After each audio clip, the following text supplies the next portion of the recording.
Bonjour à tous. Avez-vous passé une très belle fête de Nouvel An? D'accord, merci. Nous allons lire dans le livre de Luc.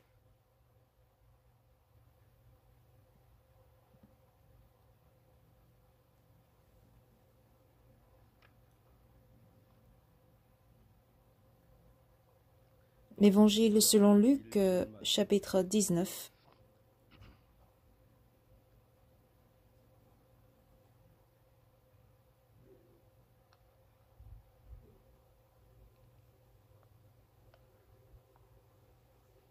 Si vous y êtes, je vais lire Luc chapitre 19 à partir du verset 1.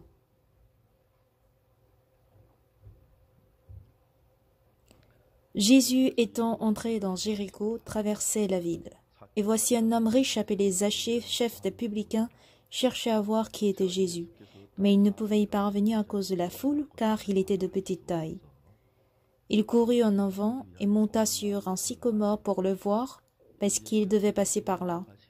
Lorsque Jésus fut arrivé à cet endroit, il leva les yeux et lui dit, « Zachée, à toi de descendre, car il faut que je demeure aujourd'hui dans ta maison. » Zachée se hâta de descendre et le reçut avec joie.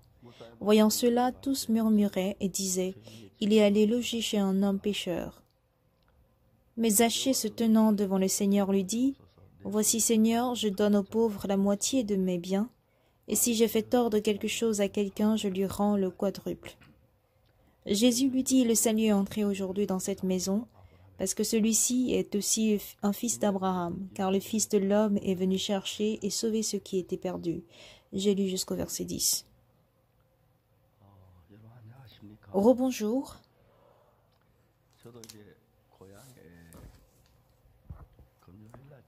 J'étais allée au village le vendredi soir et le samedi matin, je suis revenue. Et comme je suis venue le samedi matin, les autoroutes étaient presque vides. Du coup, j'ai pu venir jusqu'à Séoul en moins de 3 heures. Mais quand j'ai imaginé aux frères et sœurs qui allaient souffrir en route, j'étais très content et j'étais reconnaissant à Dieu. Hier après-midi, avec les frères qui étaient à l'église, nous avons joué au jeu de Yut-Nori. Et j'ai gagné déjà en première partie et ça m'a donné beaucoup de joie. Donc, au cours de notre vie, nous rencontrons tant de personnes.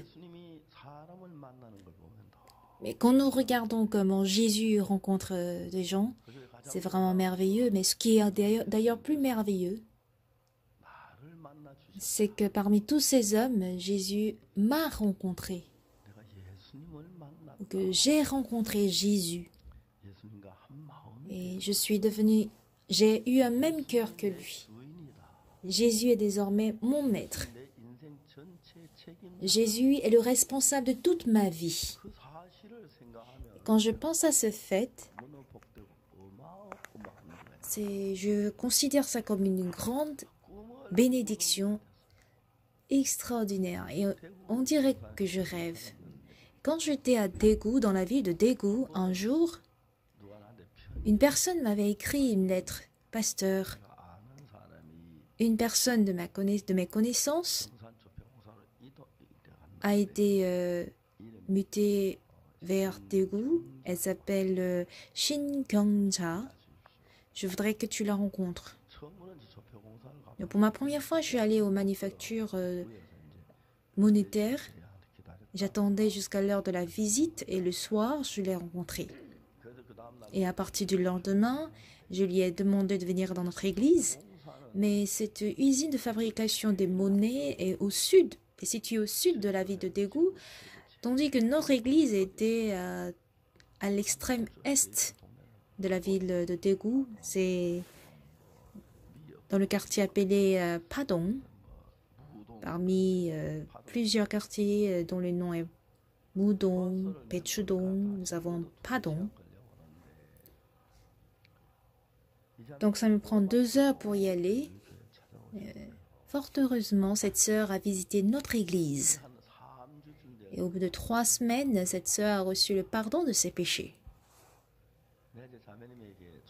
j'ai proposé à cette sœur de tenir une étude publique à la manufacture de la monnaie, dans l'usine de la monnaie. Elle était très contente. Et chaque soir de jeudi, j'allais là pour tenir l'étude biblique. Bon, elle était la seule au départ, mais dans l'université Yeongnam,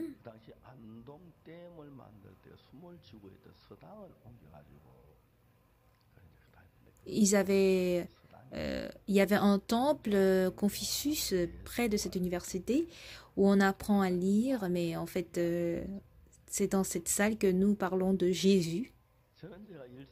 Et de toute ma vie, je dirais qu'il y ait plusieurs souvenirs inoubliables. Ça fait partie de mes souvenirs inoubliables. Au départ, il n'y avait qu'une seule personne, mais après deux. Après le salut de Shin Gyeongja, avec Kim Son-ni qui est sauvé et la sœur Chung Gi-ja qui est sauvée. La sœur Kun Sun-ni est la grande sœur plus âgée que Shin Gyeongja, mais ces deux se disputaient tout le temps. Et pendant ces disputes, j'ai prêché l'évangile. Et au bout d'un moment, je vois 10 personnes venir, 30 personnes venir à l'étude biblique. Ça prend 3 heures de l'usine de la monnaie pour venir à l'église et elle quitte très tôt le matin pour venir à l'église. Donc notre église est devenue presque une église de manufacture de la monnaie. J'étais donc très heureux à l'époque. Alors chaque jeudi après-midi, je suis seule à prendre le bus pour aller jusqu'à la station pour prendre un autre bus et arriver jusqu'au terminus et je marche. Et après l'étude biblique, après le dîner, on tient l'étude biblique. Et autour de cette sœur, quand je prêche l'évangile, je suis très très heureux. Ce qu'on appelle évangélisation, il n'y a rien dans la vie qui soit plus réjouissant que l'évangélisation dans la vie. Parfois,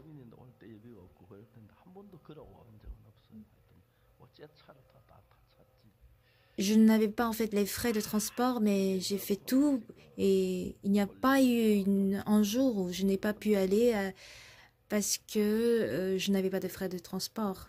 Je ne sais pas comment j'ai fait.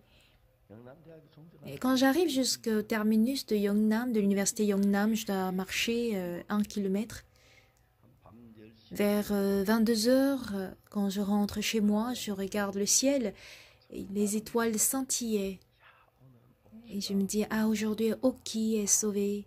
La prochaine fois, Soyoung sera sauvé.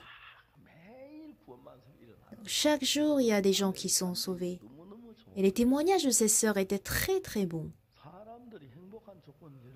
Il y a plusieurs conditions pour lesquelles l'homme puisse être heureux, mais jusque-là, je n'ai pas trouvé une joie qui dépasse celle de prêcher l'évangile. Il y a ma petite fille qui a reçu le prix de Trump parce qu'elle a bien étudié. C'est une fierté pour moi. Et quand elle a présenté en fait ce certificat, j'étais tellement content. J'étais vraiment content que j'ai photocopié en couleur 30 copies. Et j'ai mis des cadres pour offrir un cadeau aux gens. J'avais voulu distribuer, mais quand j'étais sur le point de distribuer, je me dis, bon, c'est comme si je suis en train de présenter la fierté, l'orgueil de la famille, donc je n'ai pas pu finalement. Je les ai fouillés, je les ai mis dans l'entrepôt, mais le bonheur est toujours là. Quand ma petite sœur elle a été interviewée, qu'est-ce qu'elle a dit? Mon papa fait tout ce que grand-papa lui dit. Donc, moi aussi, je compte faire tout ce que mon père me dira. Au départ, son grand frère étudiait bien, mais elle n'étudiait pas bien. Donc, son père lui a dit, Sonia, si tu étudies encore un peu plus, tu peux être meilleur élève.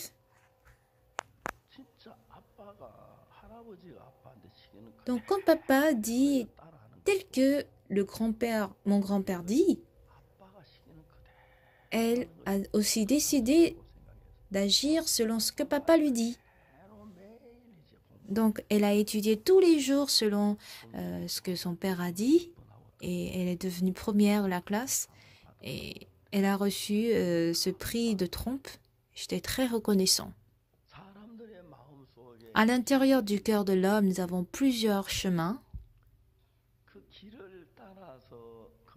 Quand on suit ce chemin, parfois certains chemins sont bons, d'autres qui sont mauvais, d'autres qui sont heureux. Jésus dit qu'il est le chemin. Je suis le chemin, la vie et la vérité.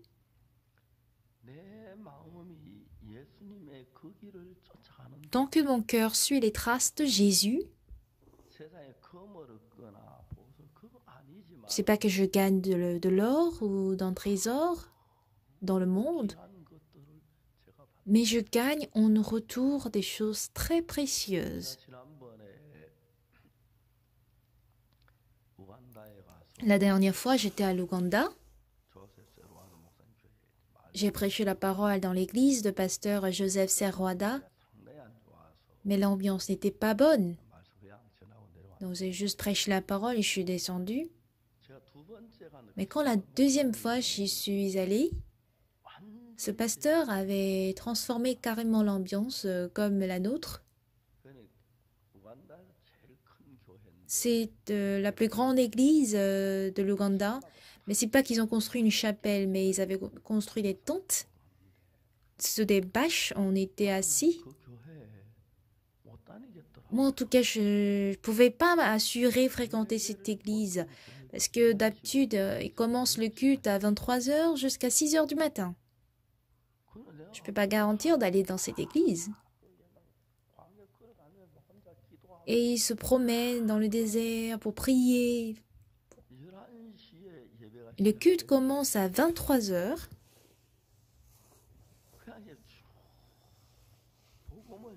Et quand j'ai continué de prêcher l'évangile, et ce type de joie dont je parle, je ne peux le trouver nulle part dans le monde.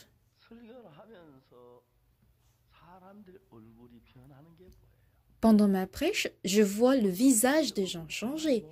Bon, les personnes en question ne sauront pas si leur visage change. Mais quand je regarde, les yeux scintillent, les yeux brillent. Et quand je prêche l'évangile, même s'il s'agit des mêmes paroles, je vois tout ce monde recevoir le salut. En Romains 3, verset 23 et verset 24, j'ai prêché. Car tous sont péchés et sont privés de la gloire de Dieu.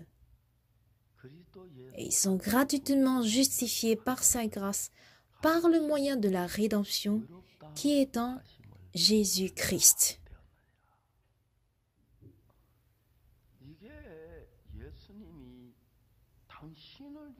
Telle est chose que Jésus-Christ a dite pour vous. Jésus dit que vous êtes justifiés par le moyen de la rédemption qui est en Jésus-Christ. Jésus vous appelle saint, il vous a sanctifié. Voulez-vous donc croire en la parole de Jésus qui dit que vous êtes justifiés ou voulez-vous croire en la parole comme quoi vous êtes pécheurs?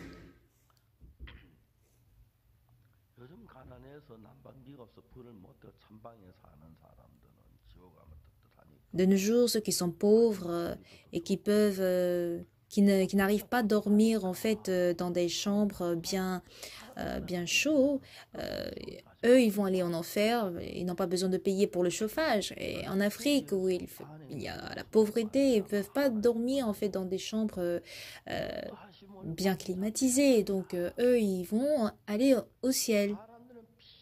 Ils peuvent profiter du royaume des cieux. Donc les gens se disent entre eux, tu es juste, tu es justifié, tu es justifié, tu es juste, tu es juste. Ce n'est pas une parole dite par Oxo Park, par le pasteur Oxo Park, mais c'est ce que Dieu dit. Car ils sont justifiés par sa grâce, par le moyen de la rédemption qui est en Jésus-Christ. Vous savez, les gens Surtout le pasteur de cette église, il est très compétent. Il a aussi beaucoup de fidèles. Donc, ils ont même écrit des poèmes sur ma prédication. Donc, après, ils ont même chanté, ils ont composé un chant. Et très vite, l'Église a créé une chanson basée sur ma prédication. Moi, je suis devenu pasteur sans connaître même l'anglais, mais j'étais vraiment touchée. Le culte a commencé à 22-23 heures et j'ai terminé ma prédication vers 1 heure du matin. Je pensais pouvoir somnoler, mais j'étais très reconnaissant. Seigneur, ce qui me réjouit beaucoup, c'est que l'évangile que nous prêchons, personne d'autre ne le sait. N'importe où que je vais, certains nous appellent même secte. Comment pouvez-vous dire juste que vous êtes juste alors que vous péchez? Bon, allez-y débattre ça avec Dieu, hein? C'est Dieu qui l'a dit. Si tu peux débattre avec Dieu et que tu peux vaincre Dieu, bon, vas-y.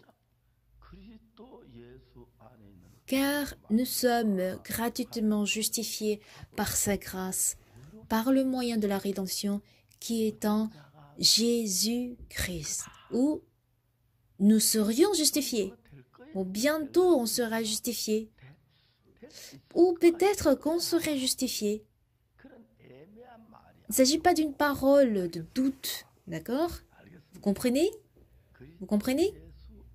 Car par le moyen de la rédemption qui est en Jésus-Christ, nous sommes déjà justifiés et ça a été proclamé. Donc quand ces gens écoutaient la parole, ils étaient très ravis. Et cette fois-ci, j'ai été à l'église de pasteur Kitonga pour la première fois. C'était dimanche matin. Je crois que je suis allée vers 11 heures. Toute la matinée, ils étaient en train de chanter. Ils continuaient toujours de chanter. Et à l'heure de ma prédication, j'ai parlé du rôle du sang de Jésus. Et ils écoutaient merveilleusement bien. C'est une parole qu'ils écoutaient pour la première fois de leur vie. Et comme cette parole les concerne directement, ils disaient « Amen, Amen ».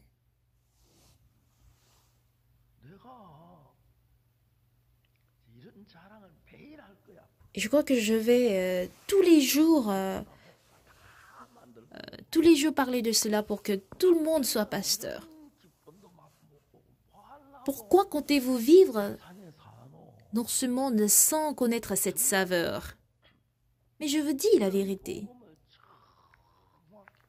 Cet évangile est précis. En Inde, j'ai pris la parole devant 120 000 citoyens. Et je vois comment les gens sont touchés. Vous savez, 120 000 personnes ne pouvaient pas voir même la fin. Mais quand on voit ce monde changer, je suis très reconnaissant.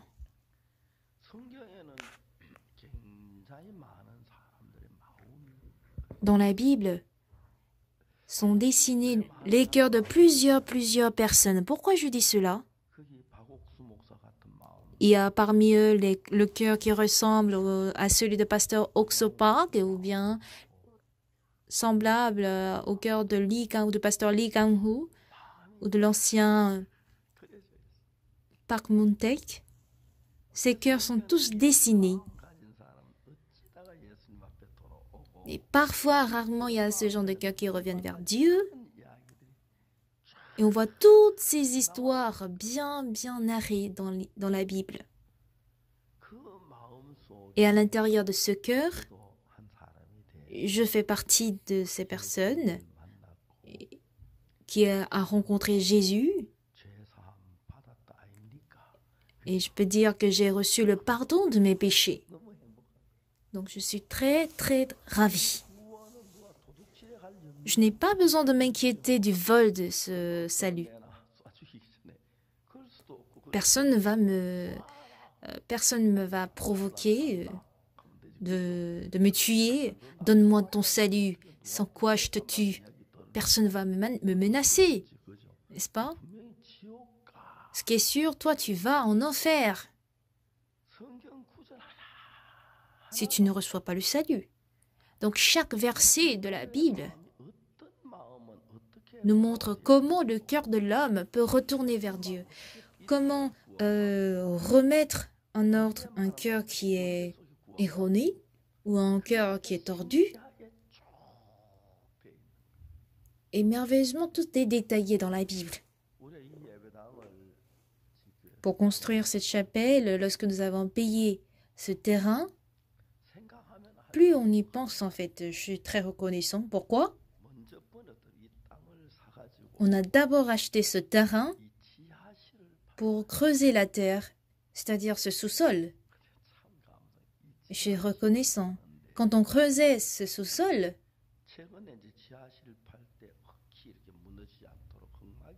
un jour, on doit bien construire de sorte que le sous-sol ne s'écroule pas.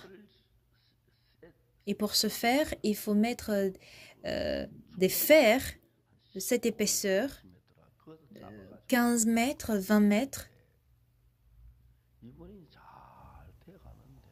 Et quand ce travail marchait bien, il y avait un aîné qui a vu et a dit, comme ce fer arrive jusqu'à son terrain, il nous a empêchés de continuer ce travail. Ne mettez pas de fer dans mon terrain, moi je ne veux pas ça.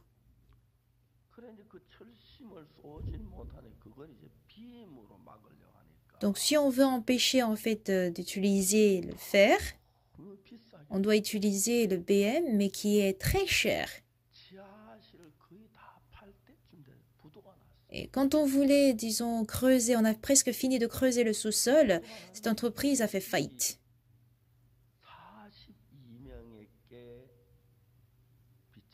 Il est devenu en fait endetté de 42 personnes, et 42 personnes elle a convoqué à la justice, et personne ne pouvait résoudre ce problème.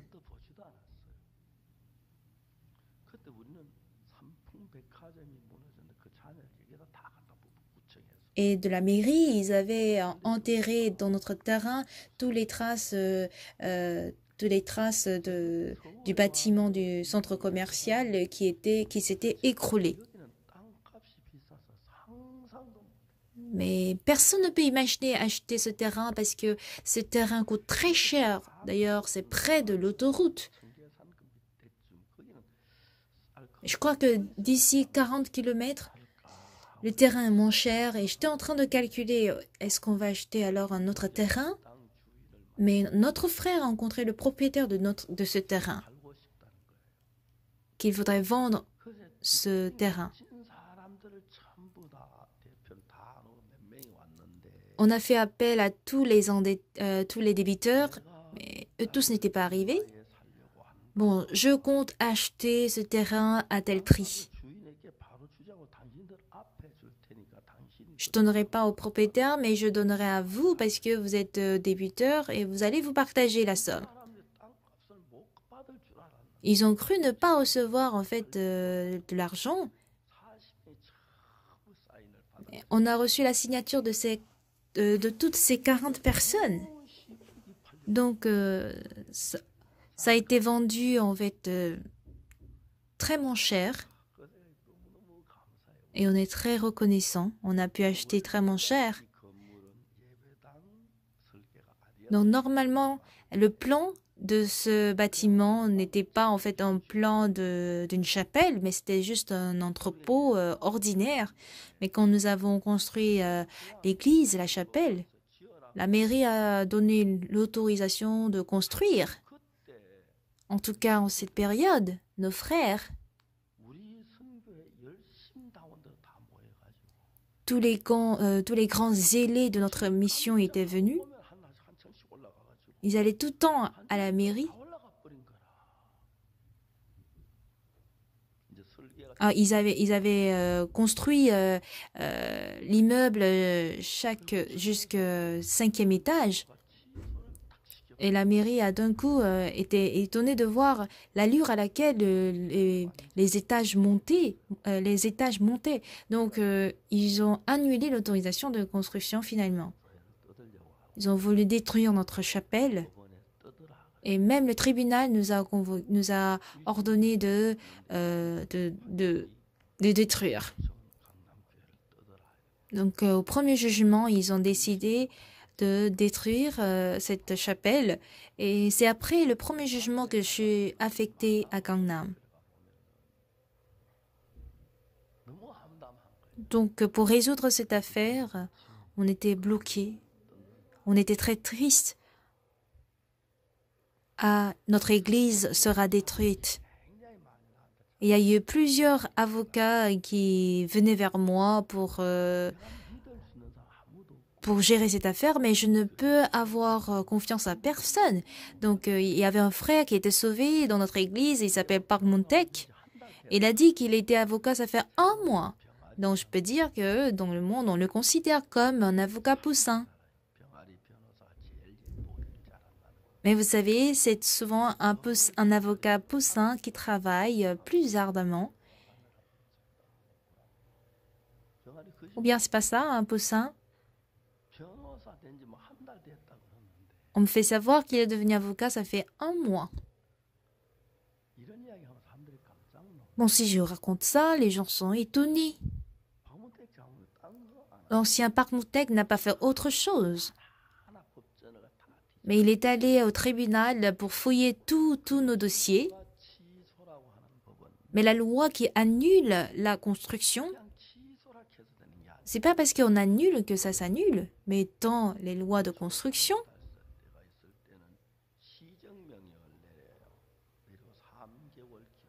après avoir proclamé en fait l'annulation, il faudrait attendre 3 mois. Et il faut une 2e confirmation jusqu'à 3e confirmation, et ce qui dure au total 9 mois avant d'annuler. Mais la mairie n'avait pas suivi cette procédure pour annuler sans vérification. Donc, l'ancien Park Moon-taek est allé convoquer encore la mairie pour dire que vous n'avez pas suivi la procédure normale, donc vous avez transgressé la loi d'architecture. Du coup, vous n'avez pas le droit d'annuler la construction. Du coup, nous n'avons pas en fait reçu une annulation officielle de construction. Nous, on a tous cru que nous allons détruire notre chapelle. Je crois qu'il y a eu 7 pasteurs de Séoul qui sont venus pour nous déranger, nous importuner, disant que vous ne devez pas construire l'église ici.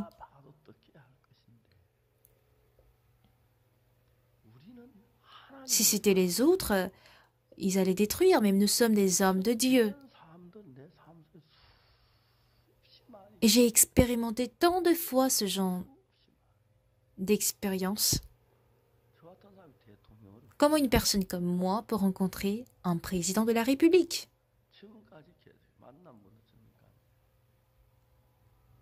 Je crois que le nombre de présidents que j'ai rencontrés jusque-là atteint 23 ou 24 personnes. Mais si on compte le nombre de fois que nous avons rencontré un même président, je peux dire on a eu plus de 40 d'audiences. Je crois que même un président ne se souviendra pas de toute personne qu'il a rencontrée. Si on me demanderait de devenir président, je ne le ferais jamais, je ne pourrais même pas. Depuis très tôt le matin, comment je peux me mettre à rencontrer autant de personnes? Et les gens viennent toujours pour dire on a telle sollicitation, telle autre sollicitation, mais moi je ne dis pas que j'ai une sollicitation. Je leur dis je le ferai telle chose pour vous et le président apprécie cela. À part les problèmes politiques, il y a aussi les problèmes de la jeunesse. Et quand j'aborde ce sujet et ces questions, vous savez, tout récemment, nous avons créé le manuel de Mind Education. Et quand les gens de l'extérieur lisent ou voient ce livre, ils sont étonnés.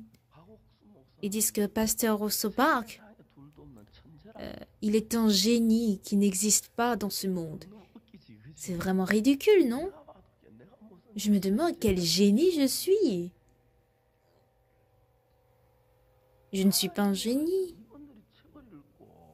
Donc les gens lisant mon livre, ils se demandent comment vous arrivez à distinguer, à discerner le cœur.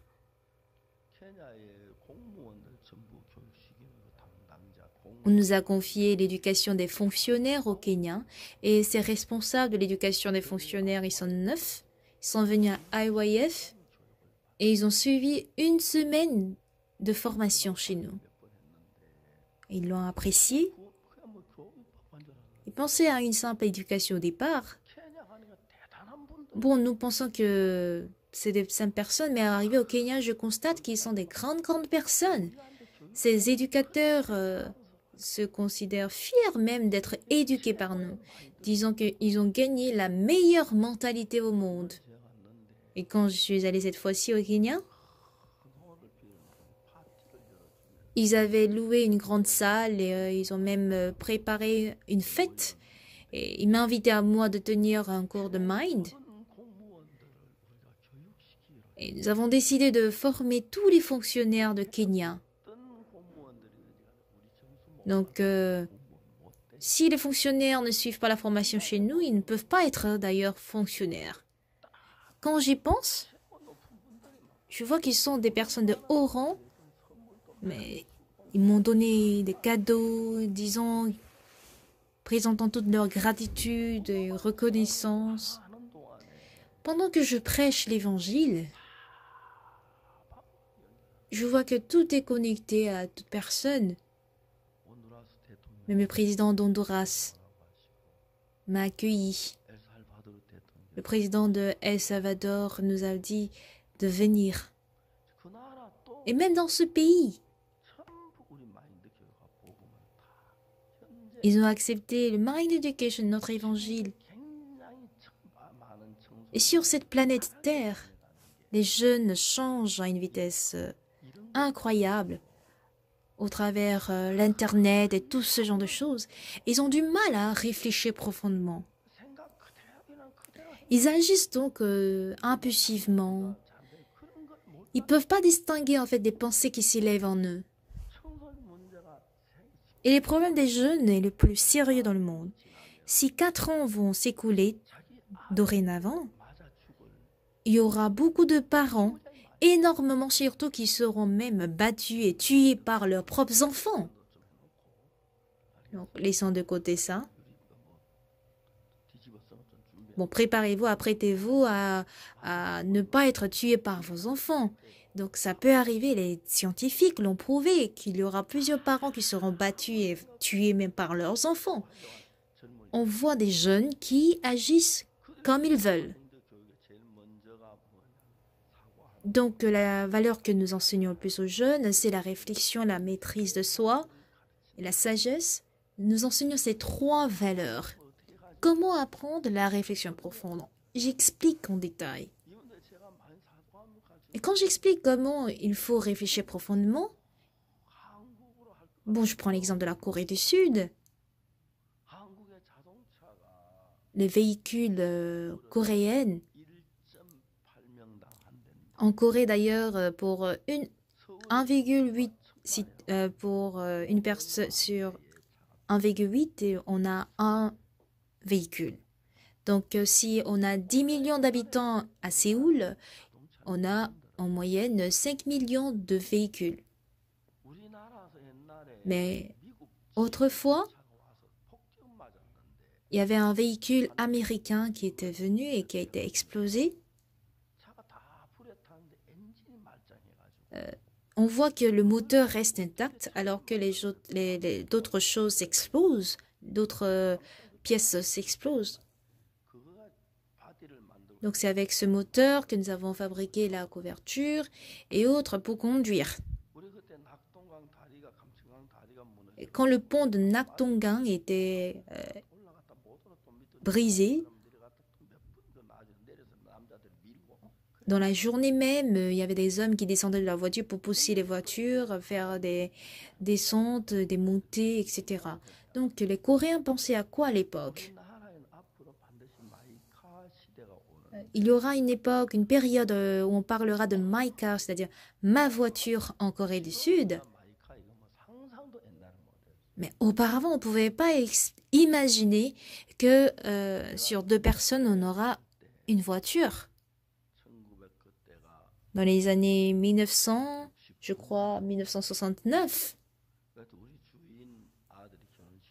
quand je suis allée au mariage du fils de notre maître, et ce pasteur qui dirigeait le mariage avait dit que la Corée bientôt sera dans la période de My Car et personne n'imaginait et n'y croyait d'ailleurs.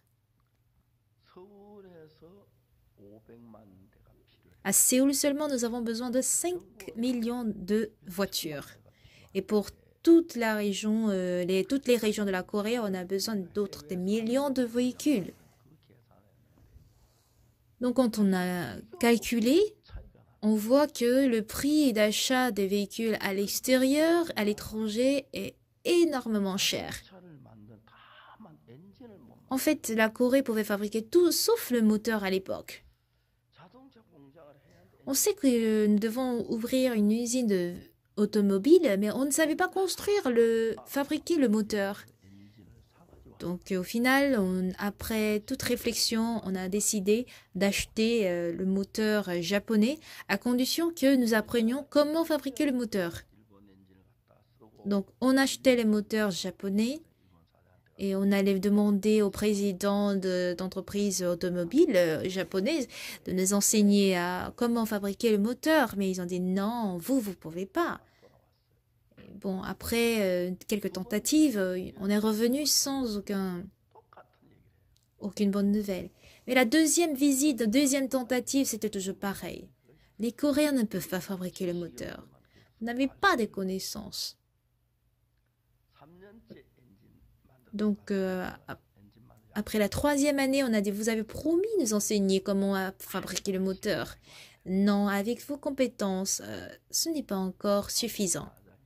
Donc le président coréen a été fâché à la 3e visite. Bon, d'accord. Nous allons fabriquer le moteur par nous-mêmes. Le Japon a dit quoi? Pensez-vous que le moteur que vous allez fabriquer peut faire rouler la voiture? Ha, ha, ha.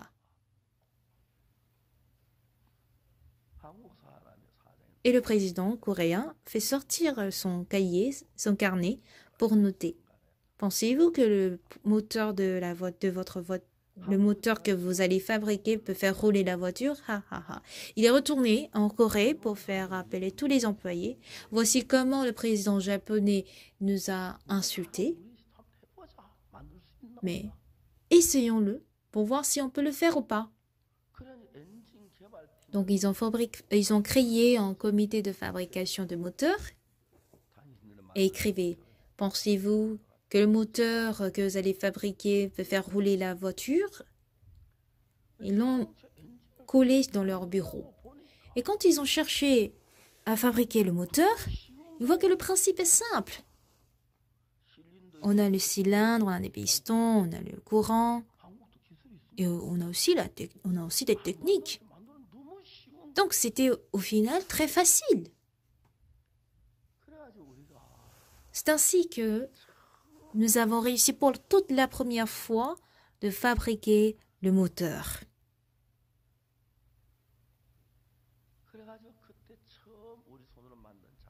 Donc, le nom du premier moteur que nous avons fabriqué, c'était Cephia. La première voiture que nous avons pu construire, c'était Cephia. On a fabriqué le moteur et quand on l'a acheté à la voiture,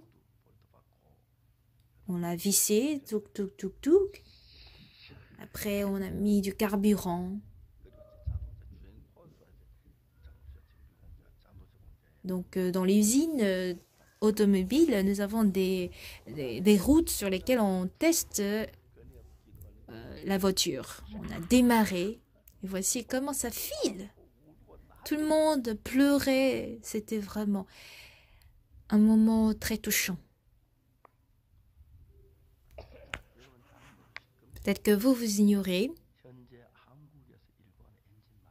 mais actuellement, la Corée exporte ses moteurs au Japon et même pour Mercedes-Benz.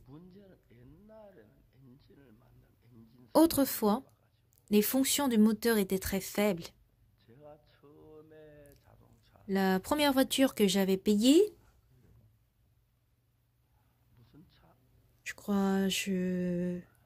j'ai payé une voiture, je crois que c'était Pony, Daewoo. Bon, en tout cas, j'ai payé cette voiture. Le moteur ne fonctionnait plus normalement après 150 000 km. Mais aujourd'hui, le moteur coréen est tellement sophistiqué que même si vous parcourez une distance de 1 million de kilomètres, il n'y a aucun souci. Donc, je peux dire que comparé à la qualité du moteur coréen, le prix est vraiment cher. Donc, cette réflexion, cette valeur de réflexion importante. On a réussi à fabriquer le moteur. Plus tard, nous avons encore réfléchi. Il y a des véhicules de marque Hyundai qui tombent en panne. Mais il faut qu'on vérifie l'origine des pannes des voitures. Donc, on a fait lister les pièces qui tombent le plus en panne. On va dans les fabrications, dans les garages, pour avoir justement le nom des pièces qui tombent le plus en panne. Et c'est ceux-là qui peuvent nous dire, voici les pièces qui tombent le plus en panne. Et avec cette liste, on fait des recherches pour améliorer. Et quand on les a remplacés, les résultats étaient merveilleux. Les voitures coréennes sont reconnues dans le monde comme les voitures qui tombent les moins en panne. Pasteur Léomo conduit la voiture Hyundai pendant 13 ans. Et jamais cette voiture n'est tombée en panne. Alors qu'est-ce qui se passe à Séoul? Vous trouverez aucun garage. Mais devant ma maison, on a un garage. Mais ça, c'est l'après-service, c'est la service après-vente. C'est des services après-vente. Sinon, comparé auparavant, le nombre des garages a extrêmement réduit. Presque pas. Aujourd'hui, Hyundai s'en va vendre ses véhicules aux États-Unis. Et en vendant cela, qu'est-ce qui se passe?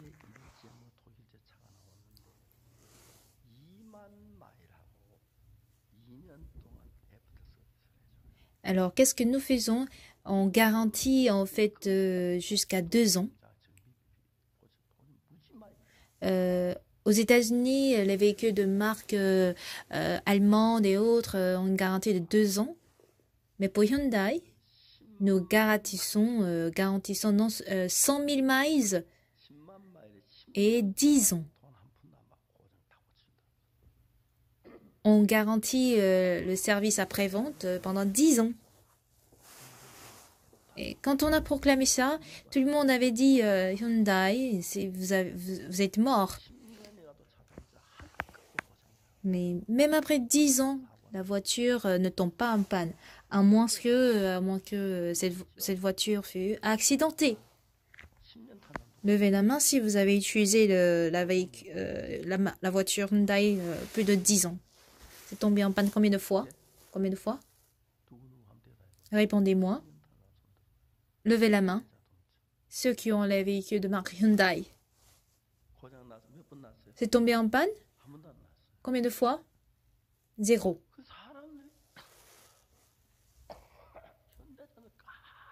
Donc les gens furent étonnés par Hyundai.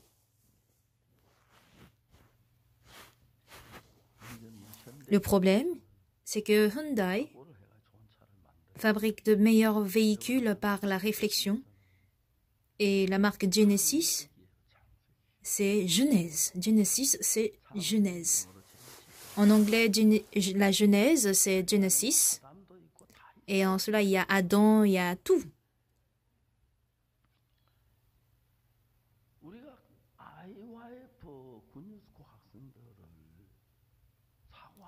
Nous enseignons aux jeunes étudiants de IYF la réflexion profonde.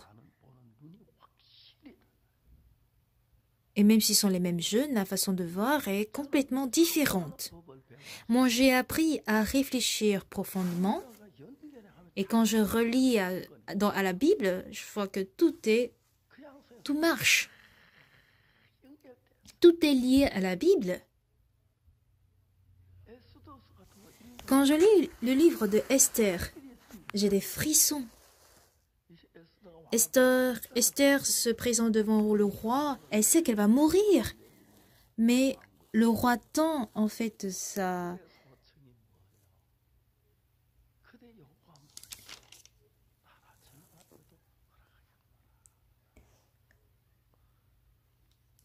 Le roi a tendu sa grâce pour dire mais que demandes-tu? Elle sait qu'elle doit mourir.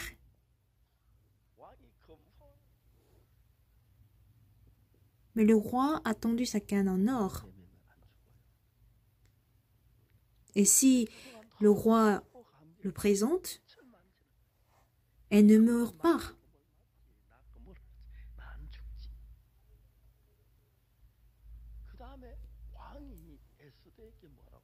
Et qu'est-ce que le roi dit à Esther?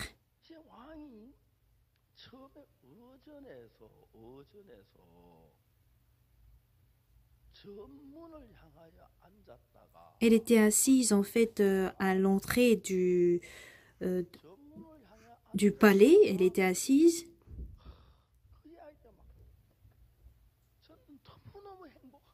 En fait, quand j'écoute cette histoire, je suis très très heureux. Le roi a tant de choses à faire. Peut-être qu'il avait une réunion, comme il pourrait aussi aller à la chasse, n'est-ce pas?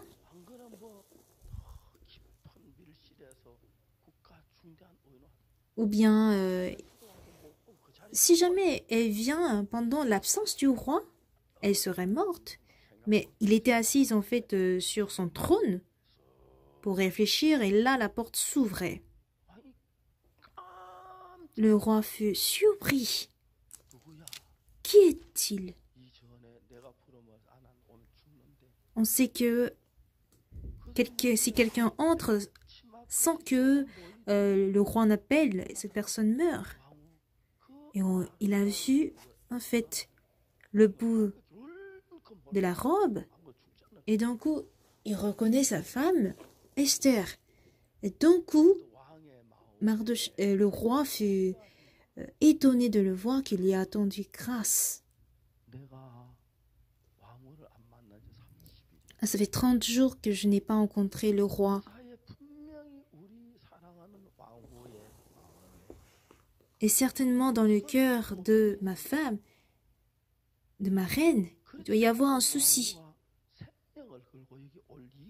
Sans quoi, elle n'allait pas risquer sa vie pour venir jusqu'ici. Il dit, « Reine, Esther, que demandes-tu? Qu'as-tu, en fait?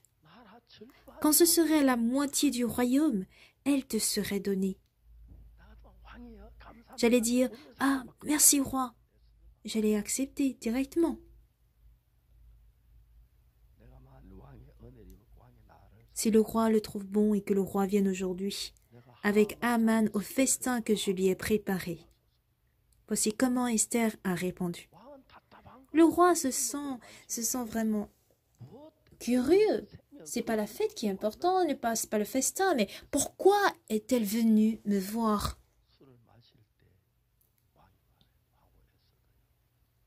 Et à la fête, pendant le festin, le roi dit encore, quelle est ta demande? Que désires-tu quand ce sera la moitié du royaume, tu l'obtiendras. Et qu'est-ce que la reine a dit? Ma majesté, voici ce que je demande et ce que je désire. Si j'ai trouvé grâce aux yeux du roi, s'il plaît au roi d'accorder ma demande et de satisfaire de mon désir, que le roi vienne avec Aman au festin que je préparerai. Mais le roi, si j'étais moi, j'allais dire, chérie, mais dis vite, pourquoi tu reportes toujours pour une prochaine fois? Mais il y a la dignité royale. Il a persévéré. Et la nuit, le roi ne pouvait pas dormir.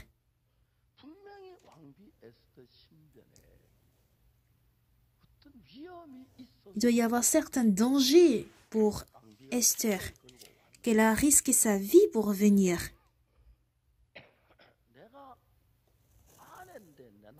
Moi, je suis son mari, elle est ma femme, mais je ne suis pas au courant du souci de ma femme. Donc, il a demandé de lire les chroniques, les annales, et on lui fait lire que Mardochée avait révélé au sujet de Bigthan et Teresh, les deux eunuques du roi, garde ceux qui avaient voulu porter la main du roi Assuérus. Le roi était étonné. Ah bon? Mardochée a sauvé ma vie. Il n'a reçu... Est-ce qu'il a reçu de distinction, une marque de distinction ou d'honneur? Et on lui fait dire que non, il n'a rien reçu. Oh là là! Même un simple citoyen présente sa gratitude envers quelqu'un qui lui a sauvé la vie, mais moi qui suis roi, je ne l'ai pas récompensé. Alors quelle récompense pourrais-je donner à Mardochée? Il a hésité, il a réfléchi, puis il a appelé Aman. Que faut-il faire pour un homme que le roi veut honorer? Demanda le roi, et Aman dit, pour un homme que le roi veut honorer, il faut prendre le vêtement royal dont le roi se couvre, et le cheval que le roi le monte et sur la tête duquel se pose une couronne royale. Remettre le vêtement et le cheval à l'un des principaux chefs du roi, puis revêtir l'homme que le roi veut honorer. Le roi fut étonné. Mais ce gars veut prendre ma couronne royale. Ce gars veut il veut monter sur mon cheval, et il veut s'asseoir à ma place. Quel indigne, quel perfide. Et d'un coup, le roi a lu le cœur d'Aman. Vous voyez à quel point la Bible est précise dans les détails. Et plus tard, il demande encore à Aman.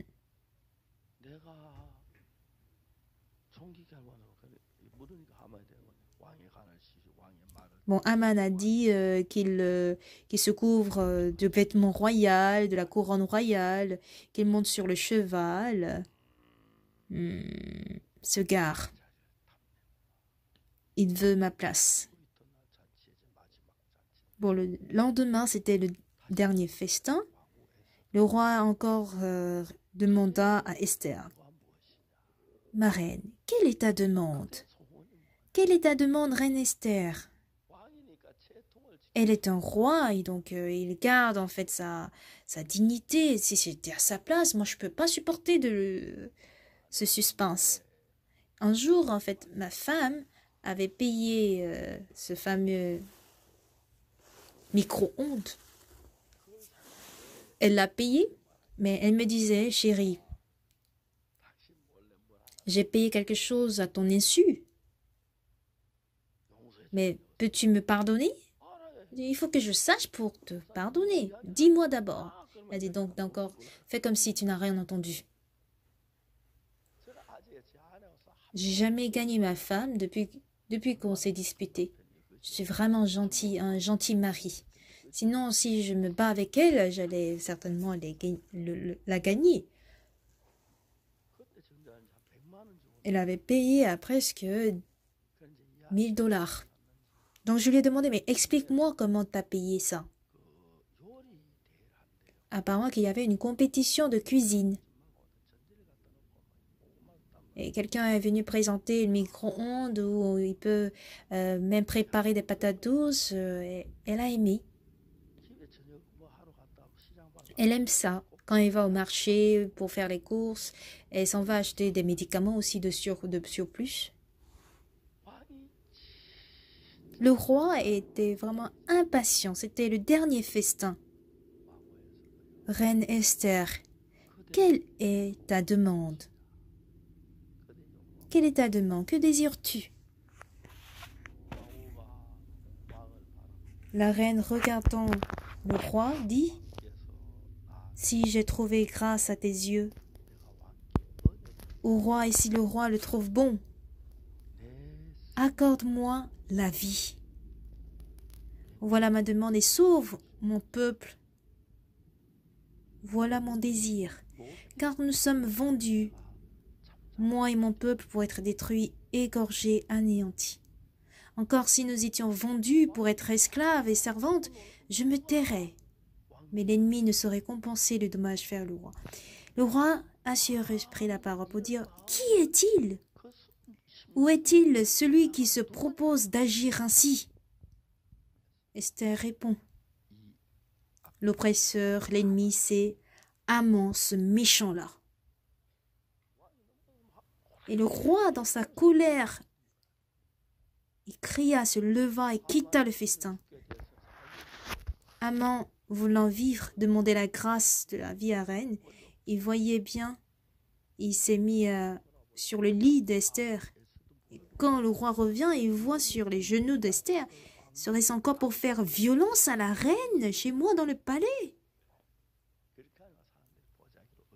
Donc les gens sont venus couvrir le visage d'Aman.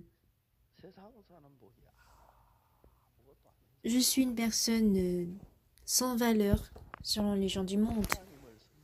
Mais pendant que je servais Dieu, Dieu était toujours de mon côté. Alors que je sens la ruine, je sens la perte, l'échec, mais miraculeusement, Dieu m'accorde sa grâce.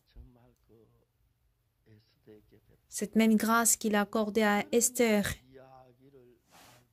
Si on me demande à moi de raconter ce genre d'histoire, il n'y aura pas de fin.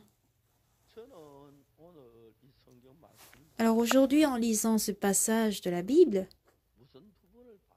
quelle partie m'a intéressée? Jésus-Christ, ici, est entré dans Jéricho, traversé la ville. Il s'appelle comment? Comment? Zachée.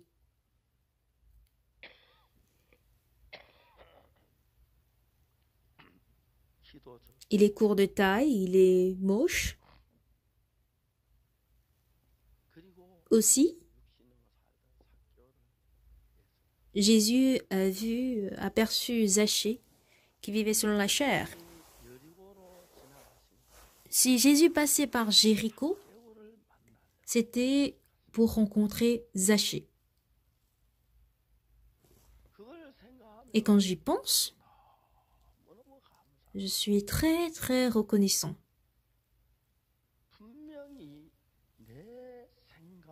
Certainement, selon ma pensée, c'est une chose incroyable qui ne puisse pas se passer.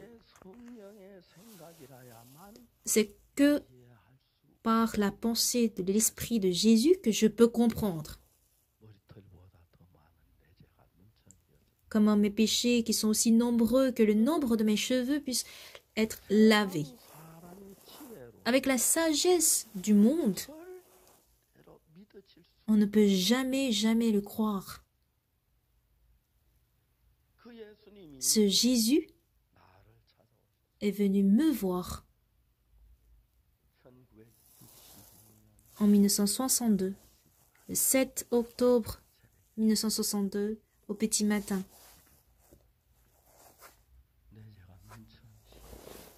mes péchés sont lavés plus blancs que ma neige. Et il m'a prononcé de telles paroles dans mon cœur. À l'époque, à Sonsan, il y a plein de fidèles. Il y avait des pasteurs, pasteurs assistants, des anciens, des diacres et 200 fidèles. Mais aucun d'entre eux ne disait qu'il était juste. Le pasteur disait qu'il était toujours pécheur et il demandait toujours pardon pour ses péchés. Quand j'y pense, ceci n'est pas ma sagesse. Ça vient pas de ma tête. Au-dessus de la planète Terre, celui qui croit que nos péchés sont lavés plus blancs que la neige et avec Jésus seul. C'est une sagesse appartenant à Jésus-Christ tout seul.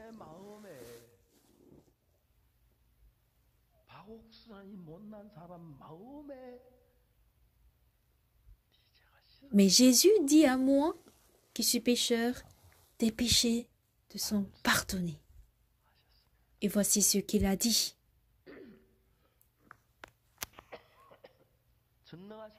Notre Seigneur Tout-Puissant, notre Seigneur Tout-Saint. J'ai honte de dire que mes péchés sont pardonnés. Il est bien vrai que mes péchés sont pardonnés, mais comment un si sale pécheur comme moi peut être lavé? Objectivement parlant, mes péchés sont lavés, pardonnés à la croix par le sang de Jésus-Christ. Vos péchés sont pardonnés et il ne se souviendra plus. Il se souviendra plus. Cette cantique. Vos péchés sont pardonnés et il ne se souvient plus. J'ai même pleuré.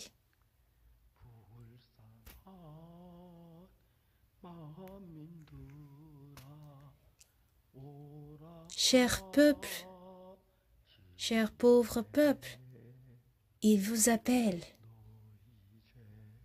Vos péchés. Et quand j'y pense, j'ai des larmes qui coulent. Vos péchés sont pardonnés. Vos péchés sont pardonnés. Et il ne se souviendra plus. Et il ne se souviendra plus. Arrivé au royaume des cieux. Si Jésus se tiendra ici, tout le monde va fuir parce qu'ils ont peur de leurs péchés. Tout le monde va fuir Jésus. Mais Jésus dit qu'il ne se souviendra plus de nos péchés. Donc pas besoin de se cacher, de l'éviter. Mais Satan, il a dominé notre cœur.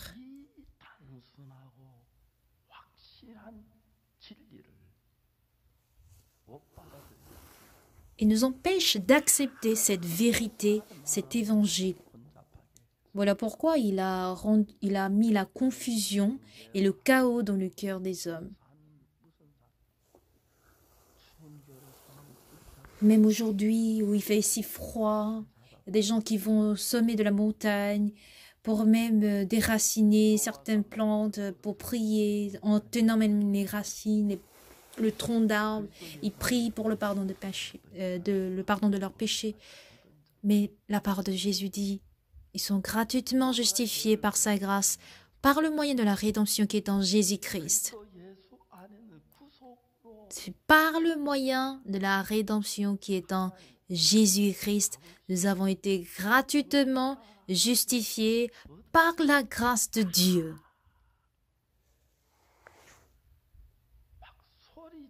J'ai bien envie de crier, de hurler. Quand je suis assis pour lire la Bible, je ne peux pas m'empêcher d'être toujours assise en train de lire la Bible. J'ai bien envie de crier partout. Tes péchés te sont pardonnés. Arrivé aux Républiques dominicaines, il y avait beaucoup de pasteurs à qui j'ai dit je suis juste. Ils étaient étonnés pour dire, pasteur, vous n'avez pas péché, n'avez-vous pas volé, n'avez-vous pas menti? Si, pourquoi pas, j'en ai péché de nombreuses fois. Mais comment dites-vous que vous êtes juste? Bah, j'ai aucune idée. Mais une chose que je sais, si Jésus dit que je suis justifié, ne le suis-je pas? La Bible atteste. Tu ne vois pas la Bible? Il dit que nous sommes gratuitement justifiés. Et tout le monde s'est tu.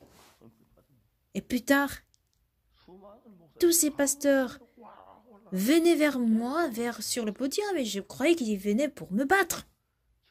En me saisissant la main par la main, ils disaient, vous êtes mon père, je veux votre autographe. Et prenaient des photos avec moi. Tant de personnes, pendant les séminaires, soit par le livre de Lévitique, le livre des Hébreux, j'explique que le pardon des péchés reçoivent ce pardon des péchés. Seigneur, je ne suis vraiment rien. Je ne suis qu'un sale homme. Mais tu as envoyé Jésus pour pardonner nos péchés et en cela nous te sommes reconnaissants. Il ne faudrait pas oublier ce mot merci, d'accord? Vous devez toujours coller ce mot merci à votre bouche. Même quand vous êtes en colère, pensez, rappelez-vous le pardon de péché. Quand vous volez même, rappelez-vous le pardon de péché. Quand vous êtes méchant aussi, vous agissez méchamment, rappelez-vous le pardon de péché. Cette joie, il n'y a rien qui puisse vaincre la joie du pardon de péché.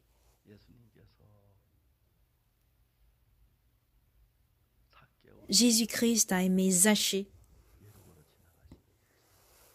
Pour cela, il traversait la ville de Jéricho. Donc, il a aimé ce sale pécheur Park Oksu, qu'il s'est lui-même déplacé pour me voir, qu'il m'a accordé cette grande grâce de la rémission des péchés et d'être aussi son enfant. Nous tous, pour nous tous, Jésus-Christ nous dit, j'ai pardonné tes péchés, tu es propre, tu es saint. Tu ne peux jamais te salir. Tu es éternellement justifié. Seigneur, nous l'avons reçu de toi. Nous sommes vraiment reconnaissants. En lisant l'histoire de Zachée, j'ai eu l'impression qu'il s'agissait de moi. En lisant le passage de Zachée, je vois comment Jésus s'est rendu à Jéricho pour rencontrer Zachée. Donc, Jésus s'est rendu à Jéricho. Jésus-Christ s'est rendu jusqu'à Daegu Sonsan pour me voir. Il m'a parlé du pardon des péchés. Seigneur, je ne peux pas m'empêcher de ne pas le croire. Je ne peux que le croire. Seigneur, merci. Et aujourd'hui, je suis très âgé. Mais je suis heureux. Je ne sais pas combien d'années de plus je vivrai. Mais à travers nous, le monde entier reçoit le salut. Et le nombre de personnes qui reçoivent le salut dépasse même ceux à qui Pierre a prêché l'évangile. Pierre a prêché l'évangile à 2000, 3000 personnes. Mais l'année dernière, nous avons pu prêcher l'évangile, même devant 100 000 personnes. Alléluia.